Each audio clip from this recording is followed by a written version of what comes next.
Sit. Back.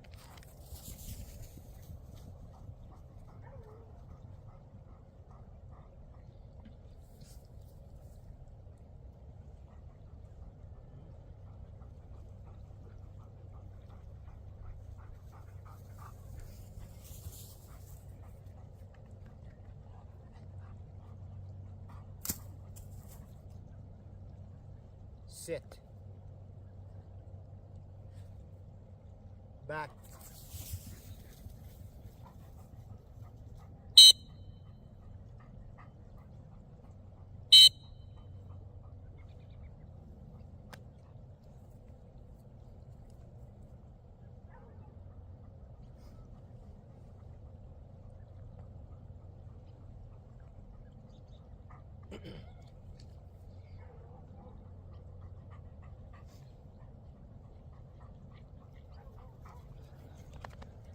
One. Sit. Here.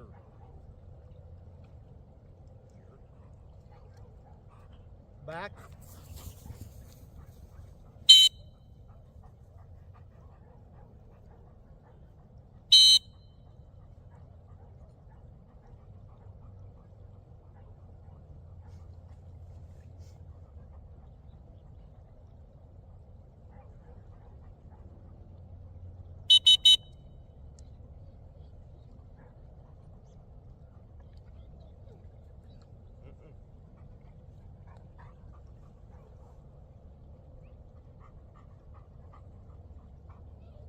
No, one.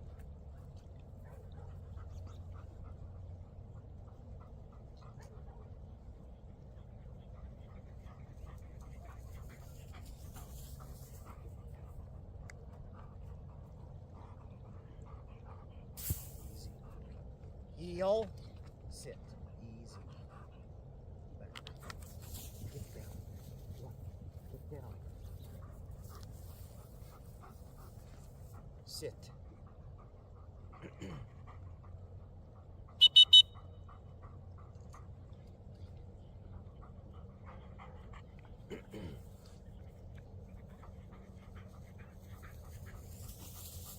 Come on, let's go.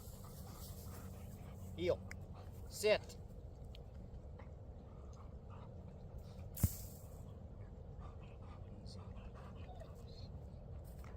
Easy. Heel. Sit down.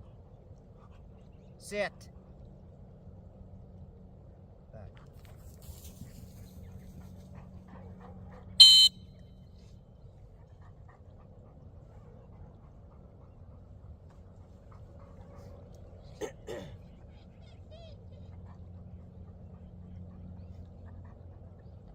Sit.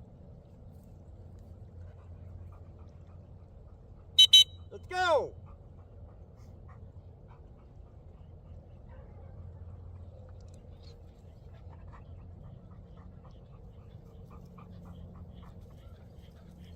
Hold. Sit. Heel. Sit. Easy. Easy. Back.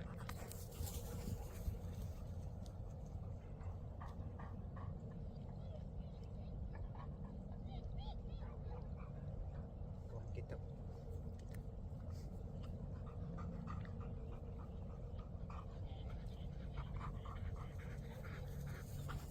Hold. Drop. Heel. Sit. Heel. Back.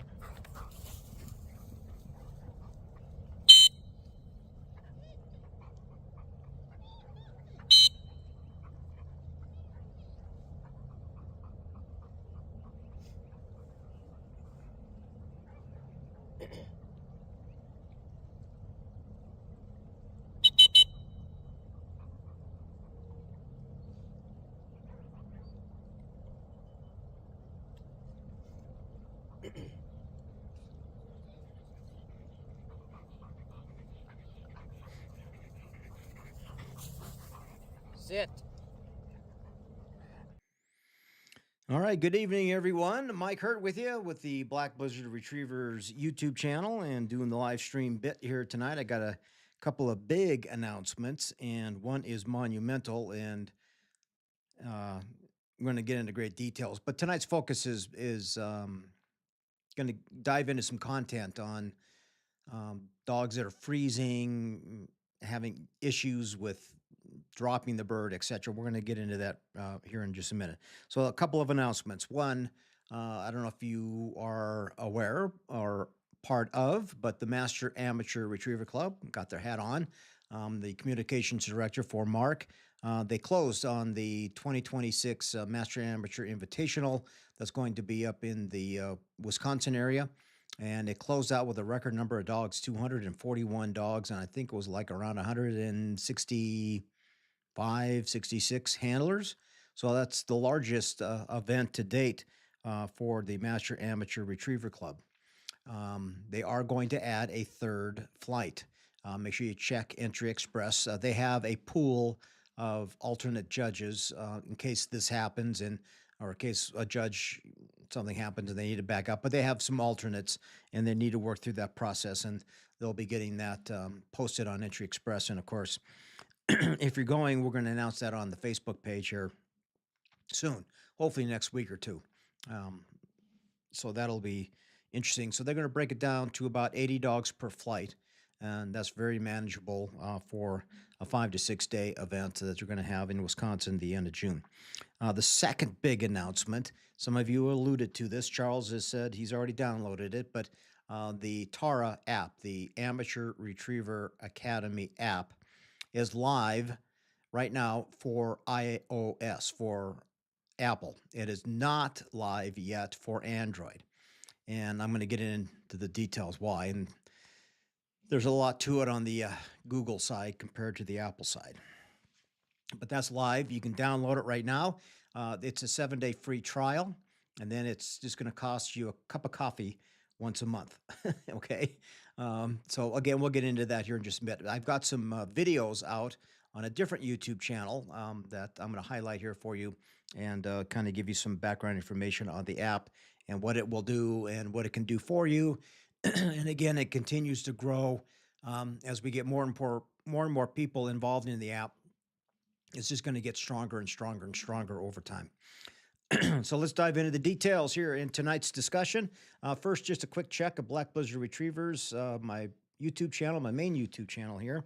We're up to about, was it 775 subscribers. So again, it's growing slowly.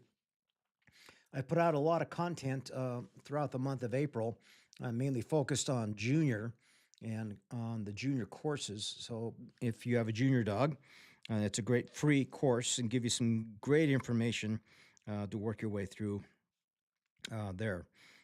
So those of you that are on here, just make sure you say hello for me, would you please? And just drop a little comment there. And we're going to get into some heavy discussions here tonight because I do believe Ryan left a message on one of the channels, the videos about his dog froze on a bird and couldn't get the bird out of the dog's mouth and had to go back to the truck and get the bird out of the dog's mouth. And it's one of those embarrassing things, but it's just one of those things that I've seen happen quite often. And in fact, before we get into some of the details here, let me tell you a story about my personal background. The second dog I had, this was about 30 years ago, had this issue. It was a little British female, Labrador, black Labrador female. And took her through junior, started running her in senior. And then all of a sudden, she started having this issue with birds. It got to the point where she would love to go retrieve them, but she didn't want to bring them back. And if there was a bird thrown on the opposite side of the pond, she would go get it, but she wouldn't come back. She would come to the water's edge. She'd look at me, spit the bird out, and look at me, put a paw down on the bird, and then just essentially rip it to shreds. So she had horrible attitude. to say the least. However, she also had a lot of physical and I don't want to say mental, but it was definitely physical issues. She had horrible allergies, and she was just never really a happy dog. She was always fighting something, and her whole mental attitude just went to hell. And unfortunately, I had to put her down when she was like 6 years old because not because she had a poor attitude, but because the allergies were so horrible for that dog. And at that time, there was really no remedy. I mean, tried different dog foods, and it was just one of those crazy things. Um, my dog Radar, he didn't have a mouth problem, but he started doing some weird stuff. And one of the things I want to convey, and I probably have said this in other videos and live streams as well, but if your dog starts to do weird things that are unusual all of a sudden, and then maybe it goes away, then it comes back, you need to get the dog checked out by a vet. Get a full blood work panel done on the dog. And I say that because there's probably some kind of chemical imbalance.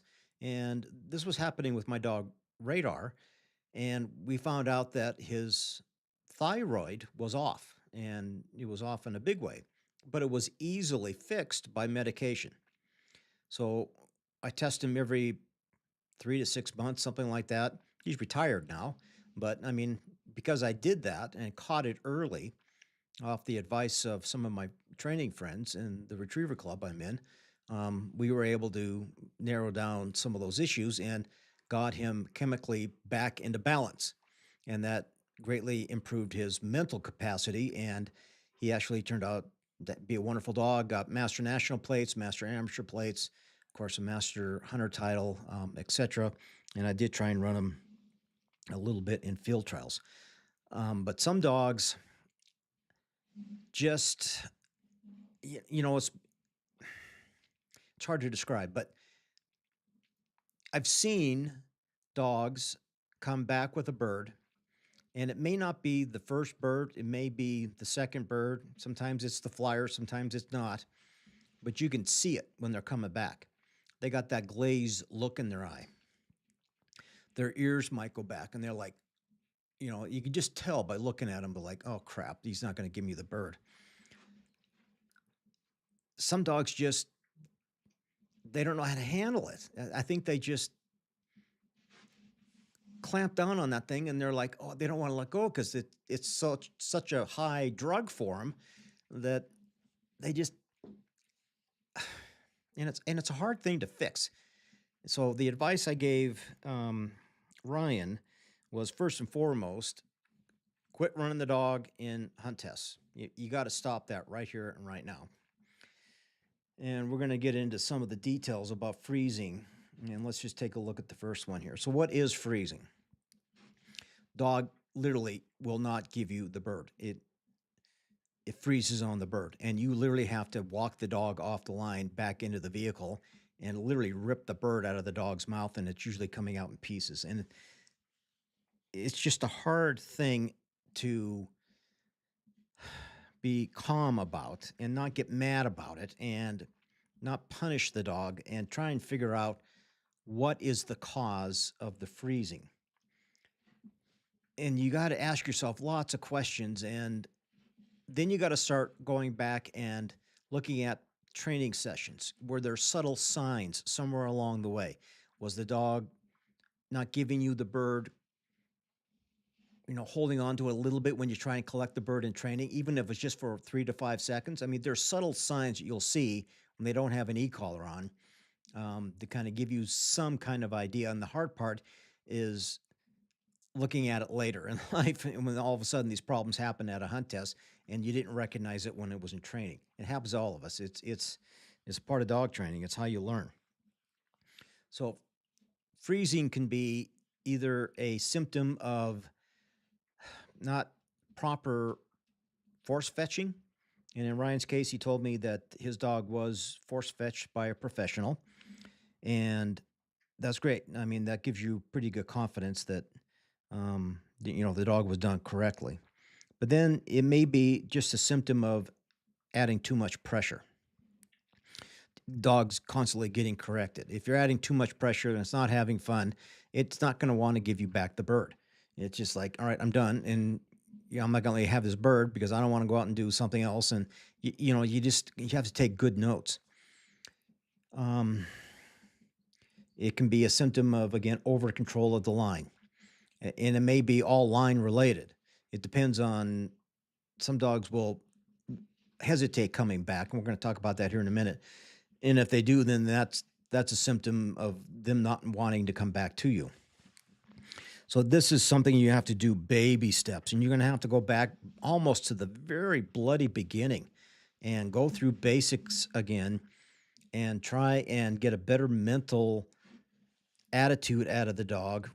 Try and reduce pressure. Try and make it fun again. And one of the things that I would suggest is, my dogs love to play with the ball, and they're constantly. I have one that's just absolutely bananas for it, and we will play ball in the yard, but we will. Um, I'll make it a training session. So what I will do is I will not try and grab the ball out of the dog's mouth. I'm going to make them put the ball in my hand. They don't get to run and play and chase after it until they put that darn ball in my hand. Other advice I can give you is remote drop. I've seen some pros do pretty good with this. You try and do a remote drop. So when they come in, you don't make them come all the way in. You make them come into about 5 feet. You tell them sit, and then you just tell them drop, and you just let them drop it on the ground, just to get that drop command in there. Boy,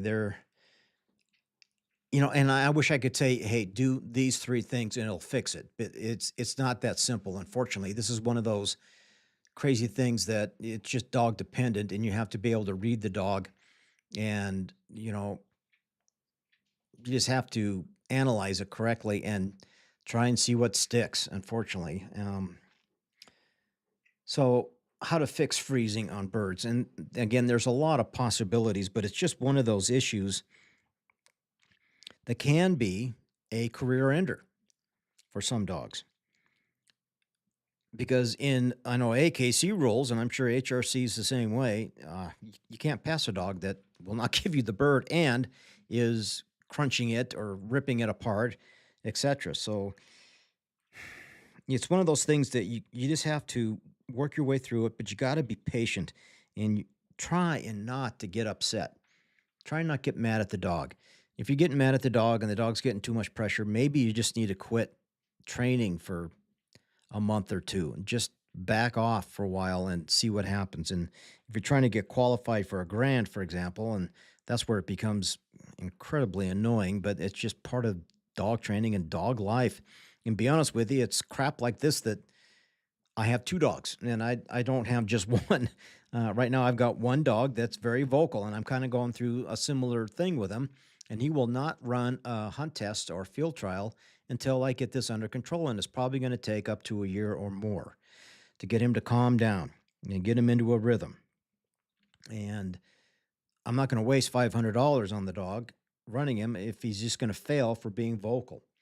But I mean, here's some general fixes on hard mouth, a step-by-step kind of fix plan. But again, I wish I could say do these 5 or 6 things and you'll be done, because it may all of a sudden pop back up again. And if I think Ryan's case, he was running a HRC, so there really was no flyer here, but you just got to kind of analyze it. Now, I will tell you, I have spent time with pros, and in some extreme cases, I'm not advocating this.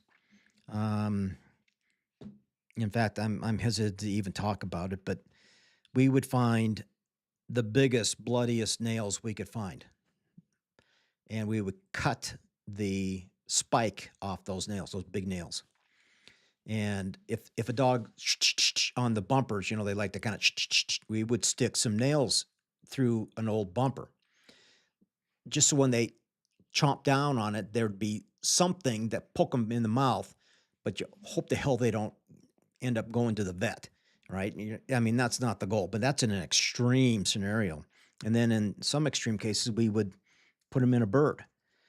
Um, but again, I do not advocate that. I've just seen that happen in extreme cases, and I, yeah, it can be a hard thing to do because it's a disappointing aspect of the dog game. Anytime they do weird stuff like that, or if they're constantly breaking, or if they're constantly barking, and you put so much time, energy, and effort into it, sometimes it's just better off backing away from it, simplifying things, and try and re-educate. Because what you don't want to do is continue to run them and have them keep doing this, because then they're going to learn that they can do this, and they're not going to get into trouble at a hunt test, because you really can't discipline them in front of everybody. You don't want that headache. You want to be written up for unsportsmanlike conduct, for example. Looking at some comments here. Let's see. Ryan says, I think it might be a dominance issue with her. So it's a female. She did a low growl, and the hair was standing on the back of her neck. Ooh, okay. Knowing that little tidbit of information, then I would go all the way back to the beginning of basics, and you need to have a much higher level of obedience in the dog. Don't worry about retrieving. It's walking at heel. It's sitting on command. It's coming when called. It's turning with you on a bucket if you're holding a gun, blowing a duck call, whatever. But you have to have a much, much higher level of obedience. And it's the same thing I'm going through with my young dog Doppler on vocalization. I just have to step up the obedience around a holding blind, around on a mat, for example, around a bucket if I was going to run HRC. And if they gave me good compliance, I may throw them a reward bumper, but I would probably, well, I don't know. I mean, it's hard to say one or the other without seeing the dog. I guess, Ryan, my question is, does the dog ever do this in training? Does the dog ever do this when you have an e-collar on, or is it just not when you have an e-collar on? It's just something that just popped up all of a sudden, or did you see signs of this when you were running started and seasoned? But you need to take a good hard look at the dog and, take it slow and try and rebuild, would be my advice. Let's see. So sticking is the other issue that you'll see a lot of the times with dogs. Dogs just want to avoid, they don't want to give it to you, or they're, a lot of handlers will put their hand on the bird and the dog just doesn't do anything. And then the handler just hold on to it and just waiting for the dog to drop it. Well, I mean, that can be a slightly simpler thing to fix with an e-collar or a little bit of stick pressure, for example, in training. But again, those bird handling issues are common, and I don't see it with every dog, but that's why it's so important to teach this stuff correctly when they're itty bitties and you're taking them through basics, intermediate, and trying to do the right thing with them without creating these bad bird problems. And I guess the best advice is, if you are stuck and you cannot find a solution to any of these problems, you need to find a pro, find a professional. And that would be my best advice, because I know a lot of pros. I'm friends with them. They've taught me a lot, and they're always very generous with helping amateurs come up with solutions. I would try that. But if the dog is growling at me, then the dog is not really respecting me, and the dog's not respecting that you're the alpha. You need to be the alpha in the family. And that may mean bearing down on the dog a little bit, and then that may have some reverse issues up front. But again, I would go to a lot higher obedience. I would bring up my standards for obedience in a big way. Would be step number one, and then see what you get after that. But some of the things that can help you are the Amateur Retriever Amateur app, because I'm going to talk about that next.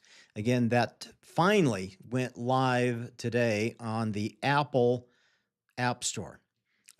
Apple only requires 48 hours. They have their own testers, for example, but I did have a handful of Apple testers testing on their phones to make sure it was working correctly. And finally got all the little issues with Apple, and boom, all of a sudden this afternoon, they gave me the green light, and it's up on the App Store, and it's available right now. So if you go to the App Store, you can download the Amateur Retriever Academy app, and I'm going to go over some of the things in the app. I have a brand new YouTube channel for the app, and there are 8 videos there, and I'm going to go over some of them right here with you, and you'll be able to get educated on how to use the app, for example. So you have it free for 7 days. So use it, abuse it, use it at your will.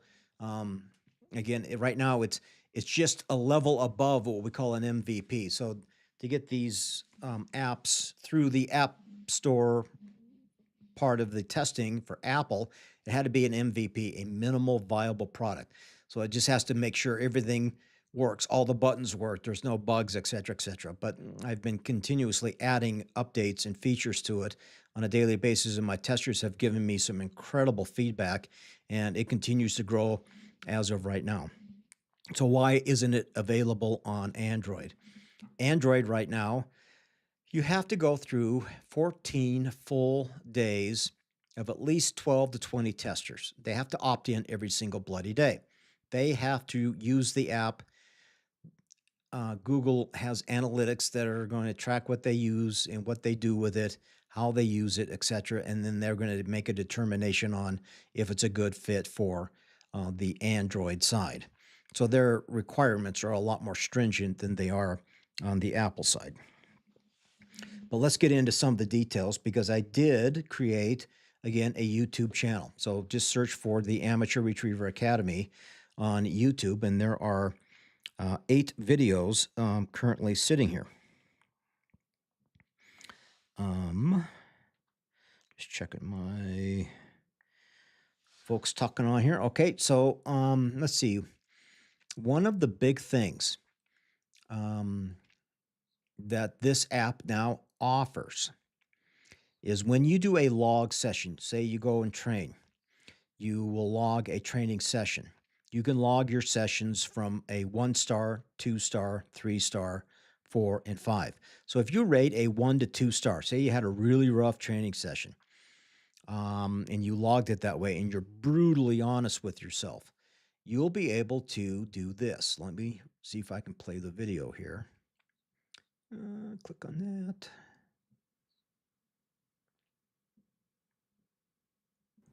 Okay, continuing down the left-hand side of the app, we're now going into troubleshooting sessions. So here you go. You remember when I told you you need to rate your dog's sessions from a 1-star, 2-star, 3-star, 5, 4 stars, and 5-star. Now, if you rate a 1, 2, or 3-star session, you're going to have access to Ask Rex. And I'm going to get into more details about Rex here in a minute. But I have one training session in here, and I can download that as a PDF. But if I want to get more information, in fact, say I had 10 1-star rated sessions in here, they will all show up. And then I can say, analyze with Rex. Rex is going to think for a few minutes. He's going to analyze your log sessions, go into the notes, find out what you logged. Was it land? Was it water? You need to leave very detailed notes in your log sessions, because Rex is going to analyze this, and Rex is then going to take us to the Rex Ask Rex page, and he's going to spit out, open up Rex, and then here you go. He's going to give you very detailed information. Come back up to the top, primary issue, radars losing confidence and hunting inefficiency on retired marks. And then this is confusion, fix drills, give you drill suggestions, cheating singles, some other drills, handler advice, and just a great amount of information. That's just off of one log session that was in that, again, troubleshooting session guide. You can do the same for one-star sessions, two-star sessions, three-star sessions. You can download them as a PDF. So here I have two 3-star sessions. Now we're into the good category if you're rating. So Ask Rex will not be available here because you should be able to just go through and look at this and analyze that yourself. But you can see each training session. This was land, blinds, drills, and it was an intermediate. Then you can have 4- and 5-star sessions. Again, you can download each of those starred sessions as a PDF. Okay, so that means you have a way to get feedback, especially if you're training alone. I know I train alone 5 days a week, and there's no professional, there's no other amateur around. It's just me and the dogs for a couple of hours. And I wanted a resource that I could reach out to. And if I have an issue, maybe like sticking, for example, I'm going to ask Rex. Rex is going to give me some advice. That database, I'm continuously building up that database. So Rex is going to get more and more powerful in the weeks and months and years to come. Right now, I've got a tremendous amount of information into Rex. One of the big things I have into Rex right now is all the rule books for AKC field trials, AKC hunt tests, HRC hunt tests, the Super Retriever series. All their rules and regulations are in Rex. And I just added the Canadian Kennel Club hunt test and Canadian Kennel Club field trial rules and regulations. You'll be able to ask Rex any rule you want, or check on what is the maximum distance of a walk up in a master hunt test, and it's going to spit it out. It's going to give you the rule book verbatim, tell you where to find it, and a lot more information on top of that. So as I continue to add in more and more and more training knowledge, training information, etc., Rex is going to become, again, a lot more powerful in the weeks and months ahead. Let's see. So the other thing, let's see if I can find. So you'll have Rex to fall back on, but take a look at this. Click on that. Okay, those are the big buttons on the dashboard, and that gives you a pretty good idea of what the main functions are of this app. But there's a little nugget hidden on the bottom nav bar on the bottom right-hand side. You'll see a couple of what looks like people. That's the community tab. I'm going to open up the community tab. You can leave, "Hi everyone, my name's so-and-so. Here's a map that someone saved into the community." You can hit import and it'll take you right back to the map, and you can see what this person did in their training session. I'm going to go back to the community. There's some test features in here, but let's say you had a breakthrough in training and you want to share that with everybody. Leave a post. Come back up here to the top. You can see where it says post. Click on that, and you can leave a detailed post in here. Maybe you had trouble with a training session. Your dog's doing something weird that you don't understand. Leave a post in here. People can reply to it. You can get advice that way, human advice. So you have the option of getting human advice and AI-assisted advice. So this community tab is going to grow over time. There are other features in here if you want to report a post, block a user, or cancel. If you don't like what someone's saying about you, whatever, you have options there to block those people from the community tab. So you'll have two options then in the Amateur Retriever Academy app. You'll have AI assistant advice, but you'll also have human assisted advice. If you want to leave something in a training issue you're having, like sticking, for example, leave it in there.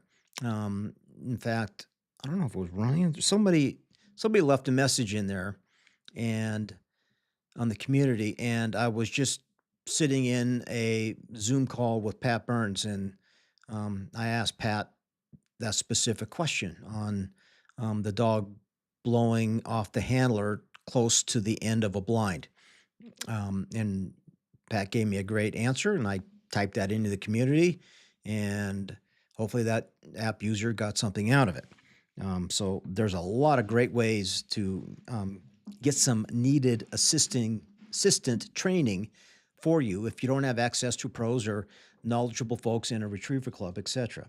So the other really big, powerful thing of this is the map. Let's take a look at that video.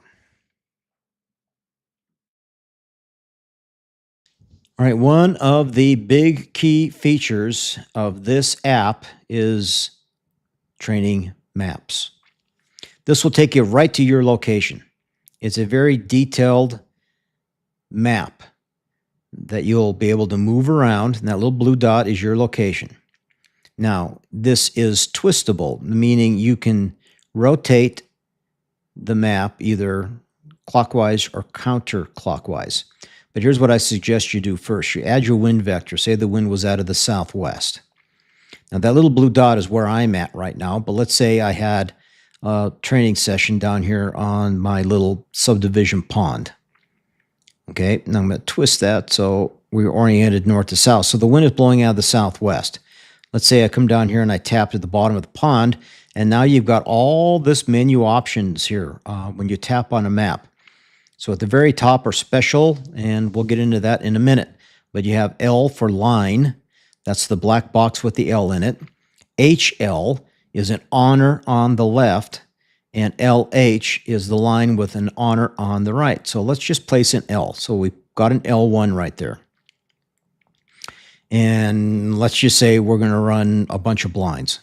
So I got blind 1, I got blind 2, 3, 4, 5, and 6. Now, let's say I wasn't happy with where blind 4 was. I can tap and hold, and then I can move this anywhere I want. I can do the same for the line. If the line wasn't quite right, I can move it, and all the lines will be moving with me. So it's draggable. So if you press and hold, everything is draggable. So now you've got yardage for each blind. How far was it? Now, let's say that little box with the 73 was in the way. I can press and hold, and I can drag that to the bottom. Or let's say I want to drag it onto the red line. You can drag anything you want on here. So that's an example of blinds, but I'm going to hit the delete button. I'm going to delete all. And let's put in a line. And let's say we're going to run 3 blinds. Okay, so we're going to do what's called a walk around blind. So that was line 1. Now let's say I came over here to the right. I'm going to hit line again.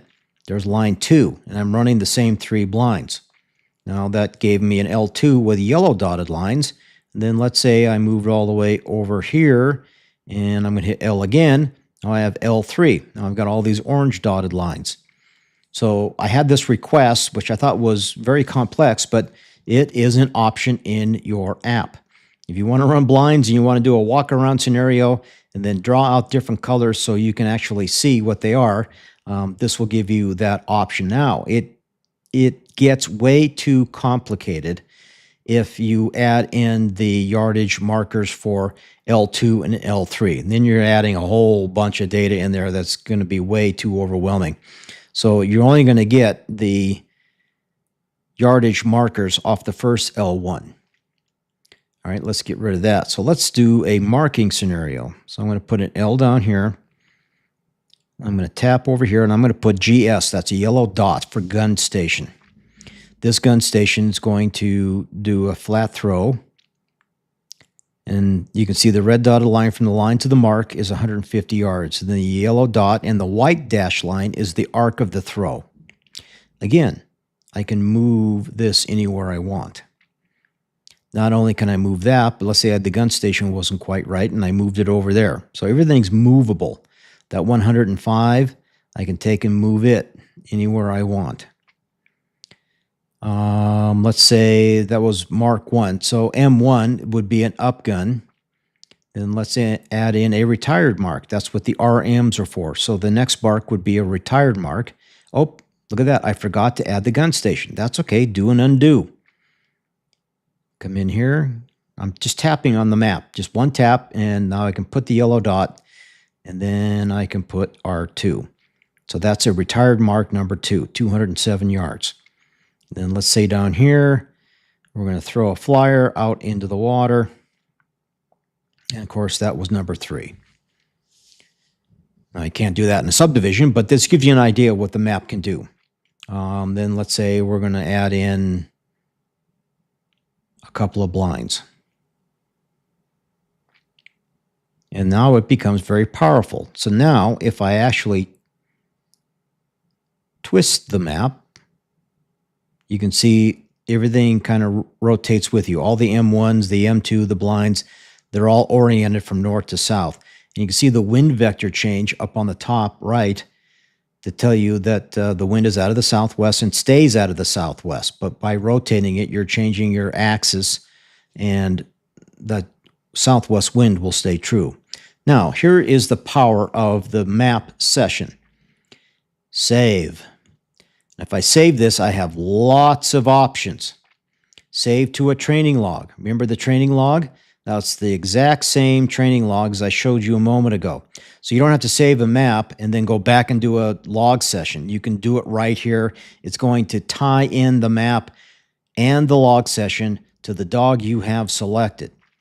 However, let's say I ran both radar and river. So I can select them both, little check marks. So I'm going to do both. Let's say they all did excellent work. Of course, this was water. This was blinds. This was marks. Was general training. Difficulty, let's say it was intermediate.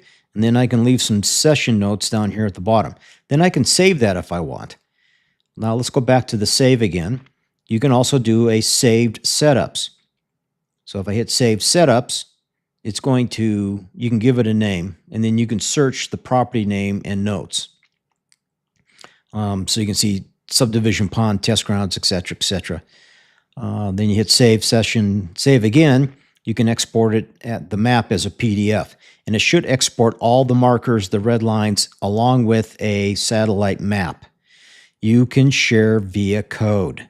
What in the world is that? I'm going to hit share via code. Look at this. Set up, ready to share. It's going to give you a unique 6-digit code. I'm going to hit share. Now it's going to ask me, who do I want to share this with? Probably going to text that code to one of my friends. If they have the app, you can text them this code. And so they can go into the app and they can come up here to import. And then you just have to type in that code, and it's going to bring this map up, and it's only going to be visible to the people you give the code to. How cool is that? Now, come down the list. I can post this into the community. And again, I can import a code if your friend gives you a code. So let's talk about the community. So that gives you a pretty good idea of what the map is. Next, we're going to take a look at the community. Okay, so there's 8 videos on that YouTube channel that go over all the details of what this app is at the moment, and there's probably going to be a lot more other videos once more features get added to it. So again, it's free for 7 days. Download it, look at it, see if you like it. Right now, it's only available on iOS, on Apple, but it's hopefully in the next week or two, it'll be coming out on Android as well. So again, tonight's topic was kind of twofold. It kind of surprised me that I was able to get this up on the Apple App Store today, so I wanted to make that big announcement. But I really, really wanted to try and help Brian out with his dog that was freezing on birds. And Charles made a good point here in the comments. So, Brian, are you still on? If you have any other questions about what to do, go ahead and put it into the chat window right there, and we'll try and narrow this down a little bit more. And that's the whole premise of this channel and doing these live streams, is to try and help my amateur buddies out there be better prepared for hunt tests and field trials. So I'm looking at the chat window here. Anybody have any questions in general on dog training? Throw them in there at right now. So again, I want to thank you all, and For those of you that downloaded the app and are taking a look at it, love the feedback. You can get a hold of me here on the YouTube channel here. I believe my email's in there on the App Store. So, shoot me an email if you like something, didn't like something, you wanted to see more of this and that and the other thing, and let me know with that regard as well. So out of that $10.99 a month, that it's the subscription. So let me talk about that here briefly. App stores will take 30% of that.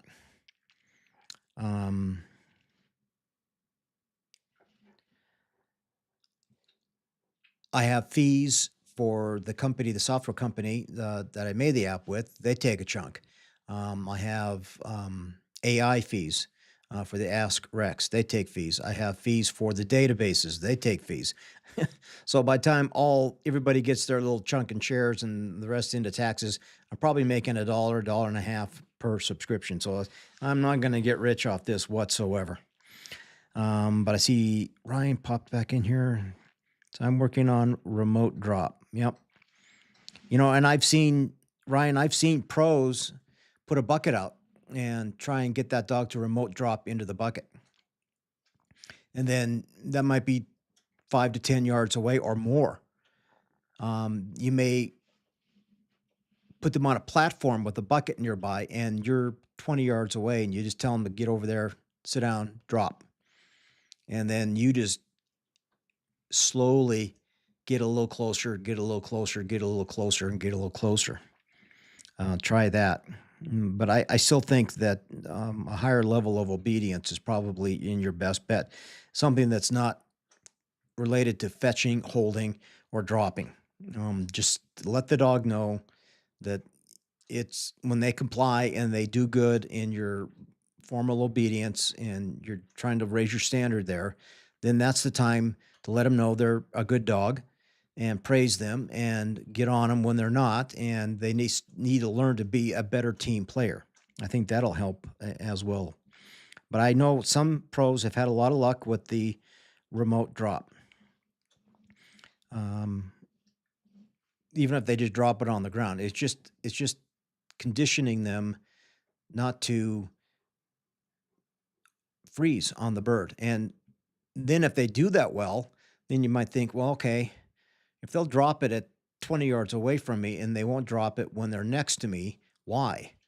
Try and figure out why. Is the dog just nervous to give it to you? Or, you got to try and analyze those things. And sometimes it's just really good to video record that and pass it off to friends or other professionals and get their advice on why that isn't working. So my main goal tonight here was to help you out. And I tried to leave as detailed of a response as I could. And I probably went way too long in that response on your question on that video. Did you find any benefit out of this discussion? Let me know one way or the other. I hope it helps. And again, you're not the only one that deals with this kind of stuff. I know I have dealt with it before in the past as well. It's not fun. It's not the fun part about dog training, especially when your dog doesn't look like everybody else's. And it's very upsetting and very hurtful, to be honest with you. It just hurts. But they're dogs. And you got to remember that. So good. Your response was very helpful. Just keep poking at it, and just get a better working relationship with you and your dog is one of the best things I can give you, and slowly build it back in with the retrieving. I would not let them retrieve a bird for a while. If it was me, that would be my number one goal. I'd be using bumpers or ATBs, for example, something to that effect. Yeah, you hope it's not a career-ending deal. But boy, if it showed up again in 3 to 6 months, then I would say, all right, this dog is done for at least 1 year, and then maybe try and go back and revisit it again in a year. And that's a really hard thing to do, right? Especially if you got a dog that's at the finish level and you're trying to get qualified for nationals. But I've seen dogs at nationals do this exact same thing because when they're at a national, oh my God, the pressure, the excitement, everything is higher elevated than it is at a weekend test. And it may be just the environment that they're in that's causing that as well. It's a hard thing to, again, for me to give you one or two things and just, you just kind of have to learn to recognize the dog. And in fact, I'm going to promote the app because one of the reasons I wanted to create this app is for people like you and me that we can log all this stuff on a daily basis.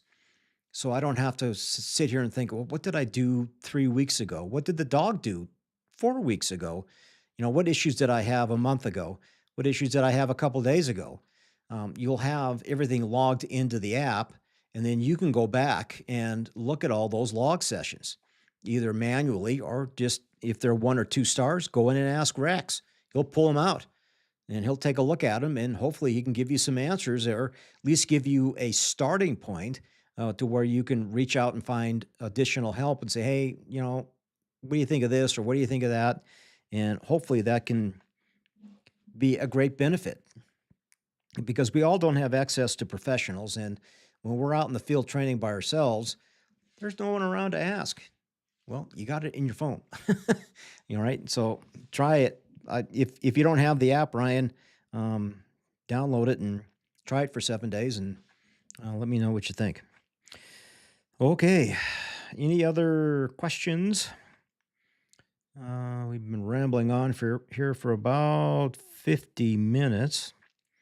About 4 or 5 of you still on here. That's cool.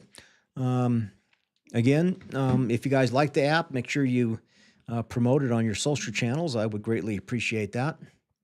The cool thing too is when you make a map, you can actually take a screenshot of it and save it on your social channels that way as well. People ask you, where'd you get that? That would be great. Okay, guys. I don't think there's anything else to talk about here this evening.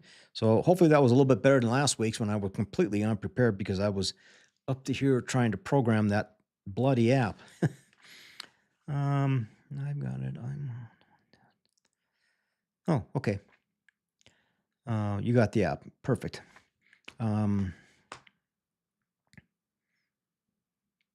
Sweet. Sweet, sweet, sweet. All right, guys. If there's any other questions, people keep popping in and out. Oh, it's kind of interesting. Now's the time. I about run out of content here to talk about.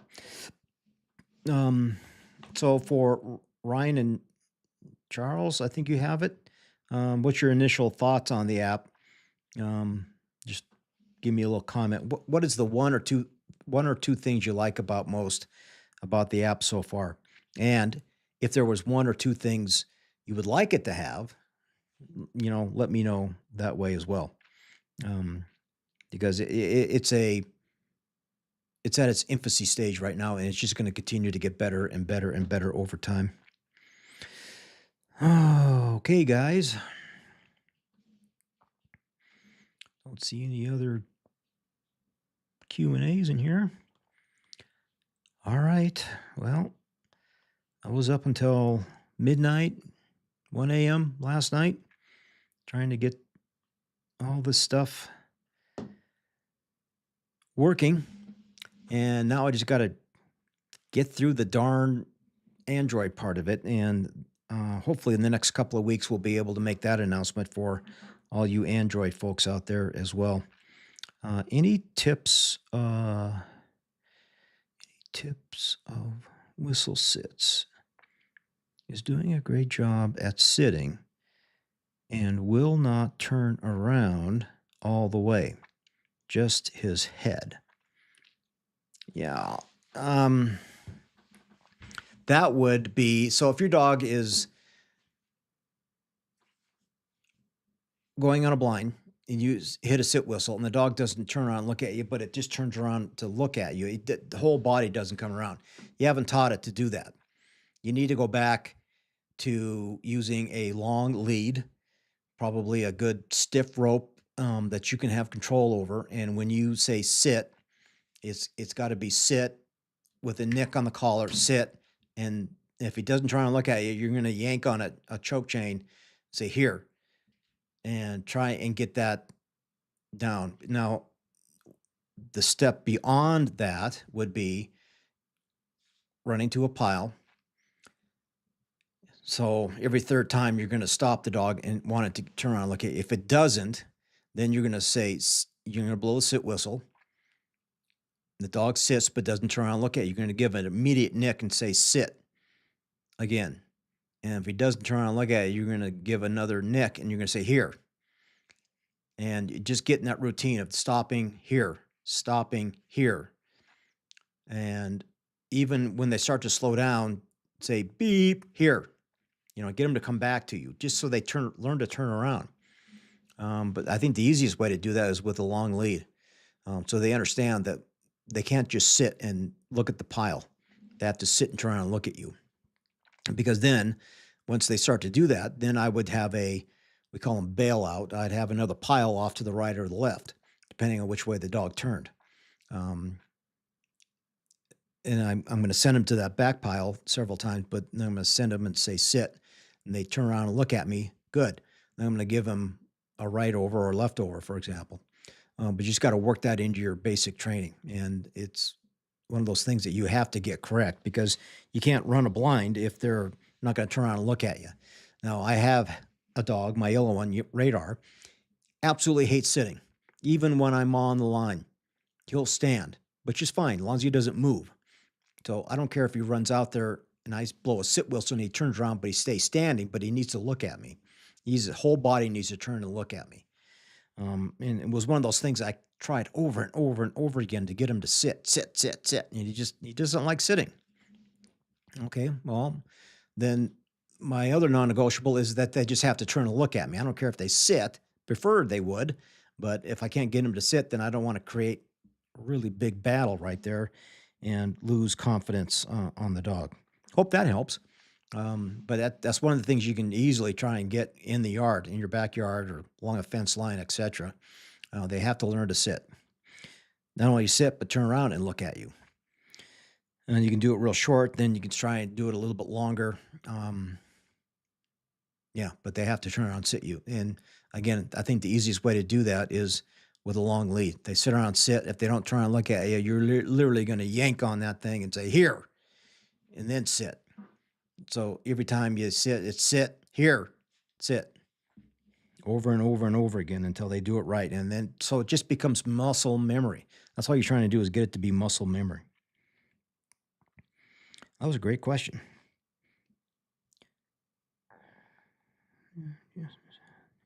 Yep. Okay. Cool. Let's see. Yep. Thank you. Yep. That's what I would try. That would be I don't have Rex on the. I'm monitoring the chat window on my phone, but maybe I'll ask Rex. I'd just be curious to see what he came up with. And I'd be real curious. I'm gonna do that after the live shot here, and we'll take a look at that. Let's see. So, Ask Rex and the map feature are great. Loving it so far. Okay. All right, guys. Anything else?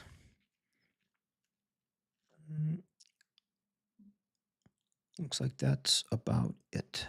All right, guys. I still have 6 of you on the line here.